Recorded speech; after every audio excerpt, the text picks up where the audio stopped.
राधे राधे दोस्तों, राधा अष्टमी का पर्व आ रहा है और यदि आप इस कथा का श्रवण नहीं करते हैं तो राधा अष्टमी का व्रत को पूर्ण नहीं माना जाता है। तो चलिए सुनते हैं राधा अष्टमी की व्रत की कथा।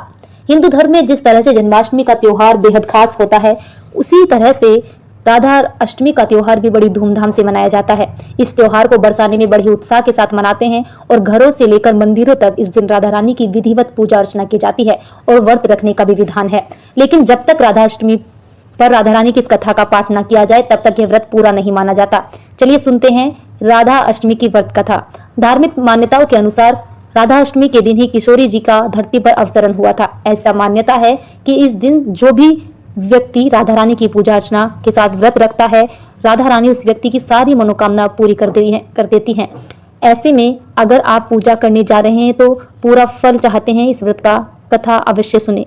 पौराणिक कथाओं के मुताबिक एक समय की बात है कि राधा रानी स्वर्ग लोक से बाहर चली गई। वहीं जब इस बात की जानकारी भगवान श्री कृष्ण को मिली तो वह विरजा सखी के साथ घूमने लगे। जब किशोरी जी स्वर्ग लोक में वापस आई तो वो श्री कृष्ण को विरजा के साथ देखकर क्रोधित हो गई, जिसके परिणाम स्वरूप उन्होंने विरजा को अपमानित करना शुरू कर दिया, जिसके बाद विरजा ने नदी का रूप लिया।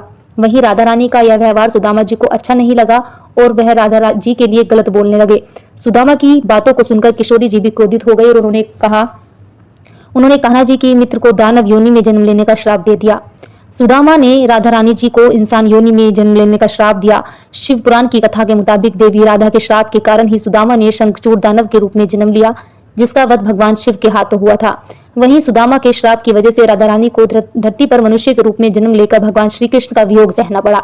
इसके अलावा कुछ पौराणिक कथाओं के अनुसार द्वापर युग के जब श्री विष्णु जी ने भगवान कृष्ण के रूप में अवतार लिया तो उनकी पत्नी यानी माता लक्ष्मी ही देवी राधा के रूप में पृथ्वी पर आई थी। तो इस तरह से इस कथा का श्रवण अवश्य करना चाहिए। राधे राधे।